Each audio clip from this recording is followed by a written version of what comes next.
Okay, welcome to another, I guess, episode, installment, whatever, of Societal Aspile. I'm going to get real close to you, make sure we're both in the shot. And, okay. Again,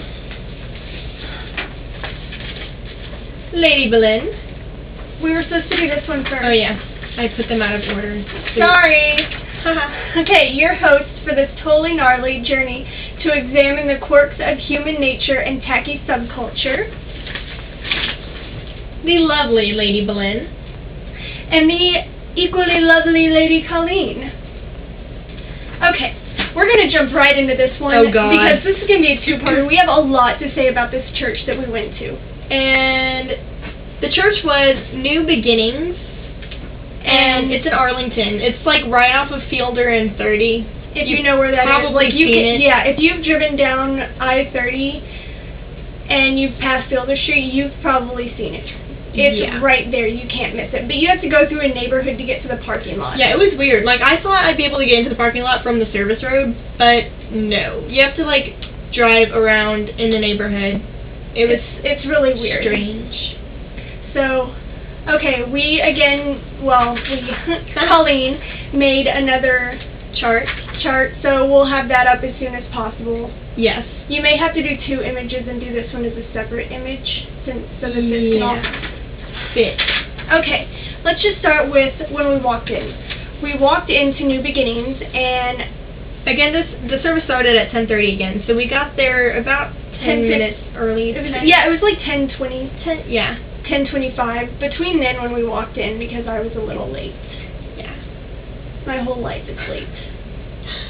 But they had an usher at the door to open the door and greet us. And then firm handshake. Firm I know, handshake. like, it was very weird. Then these ladies like came up and made us name tags. I have that we had to wear. I didn't bring my folder. Yeah, they gave us they gave us welcome folders with crap in it, and they made us fill out a contact sheet.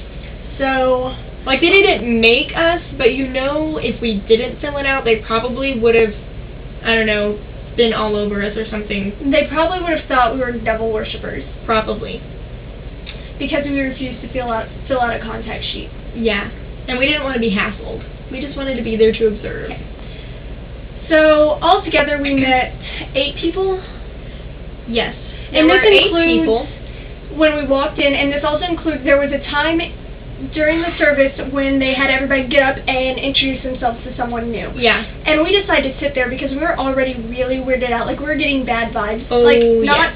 No, I'm going to go ahead and say bad vibes and just very get the bad ramifications. I mean, seriously, like, before that, though, there were, okay, no joke, 5 songs in a row. And then in a row. But 5 songs, and it's like this choir, they were horrible. I mean, not like singing wise, but they sang okay. It was nothing to shake a stick at. But they could not, for the life of them, find the beat until the kick drum came in. Yeah. Like, they had the piano going, and they were even guitar, like doing the tapping your thigh thing, and they were still off beat. Like, they weren't even really together. It is not that hard to find the beat. No. And there were like 3 projection screens, like 3 TV screens, and then it was projected on the back wall for the choir. In case they forgot the lyrics. I've never, in all of my career of singing in choirs, church choirs, school choirs, needed cue cards. Needed anything, because that's drilled in your head. You memorize your lyrics. Yeah. Period. You don't do... I don't know. It was weird. And I thought it was weird, like, later on when they do, like, the readings. They didn't have that projected. They only projected the lyrics to the songs. So it's pretty easy to see where the focus of that church is, and it's not on the Bible so much. It really isn't, like... Oh, and, like, people applauded when the choir came out onto the stage. That was just weird. People applauded like everything, and there were so much more high fives for Jesus. Oh my God, they were offbeat jumping high fives for Jesus. When you go to a concert and the band is like, so you're like jumping up and down, you know, they were doing this, okay, but they were offbeat. It's not. Even 14-year-old kids at a bad rock concert can jump on beat. Yes. It's not that the Charlotte fans can jump on beat. That's saying a lot right there if you can't even keep up with good Charlotte fans. Yeah. You notice how their new stuff sounds like really bad. I haven't even Backstreet listened to any of their Boys. new stuff. I don't like their new stuff. I do love Panic at the Disco's new stuff. I really do like Panic at the Disco. I love That their might new be stuff. lame, but I do. I Their like new them. stuff is so good. It's like a complete 180. Really? It is so Because good. the album that I have, like the one that got them really big, I mean, a lot of the songs are like run-on sentences, but I still like them. Yeah. Anyway. Yeah. Anyway. Sorry, we're taking advantage of the fact that we already decided this is going to be a two-parter. Yes. Because we have so much to say on it. We really do. Oh my god. So, Anyway, so the jumping high fives for Jesus, which by the way the choir like instigated. After a while, they would start jumping at random places, but they were even still offbeat. it reminded me of Glass Intrepid. And I really don't They think... like to jump. Yeah, and then I really don't think if you already can't stay on the beat, you probably shouldn't jump while you're trying to sing. Just a thought.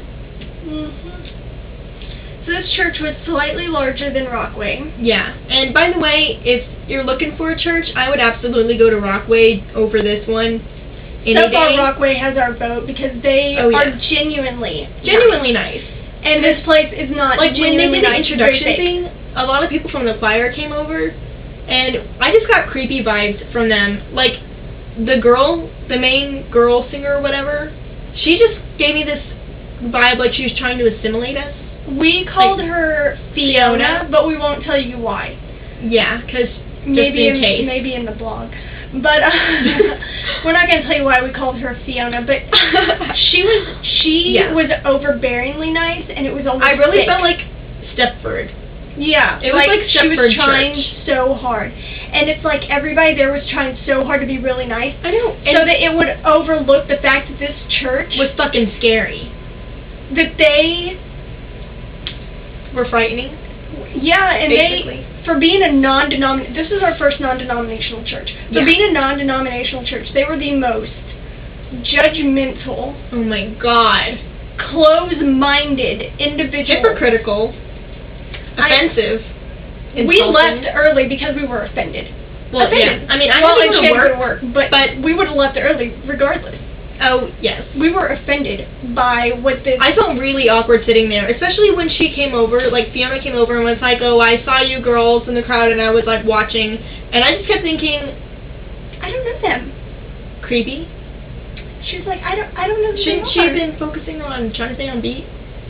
Or something, other than picking people out, and, the guy from the choir who came to talk to us is really giving me some creeper vibes. Oh my gosh. Dude. Okay, we have name tags on, so that gives it the first, I'm going to look at your chest thing because you're wearing name tags. But the other 20 times you do it after we've introduced ourselves. And especially after you've told us you're married. And have kids, please stop staring at our chests. That'd be great. I mean, I definitely wasn't even wearing anything low cut. Mine was barely low cut, but apparently it was ungodly how low cut it was. Yeah, we'll get into that part, the ungodly thing. We'll explain that in a little bit. This church drove me insane. Yeah. Okay, so let's see. Oh, before the actual sermon stuff started, they had to come collect the kids for the children's church. And this is I didn't notice it, but Lynn was poking me, and then I looked and I saw these two people came out in the scariest fucking animal costumes. One was a zebra, and one I think was a dog in overalls. They came out to collect the children. I don't know what that has to do with Jesus, but they could have at least found costumes that were not scary looking. It's like, come with me, little children. Come play in my playhouse. And then, before they came, they had to do a prayer for the children. And so, everybody's stretching their hands towards the children. It was child. I will bring out this evil. Heal! Heal!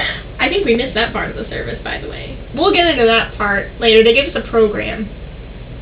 Mm-hmm. And it had something that sounded kind of scary for the end of the service. This may be a 3-parter. It might be. Because we're going to go through our welcome packet, too. Oh, yes. And we're going to go ahead and wrap up part 1. So, stay tuned for part 2. Yes. This is more trouble than it's worth.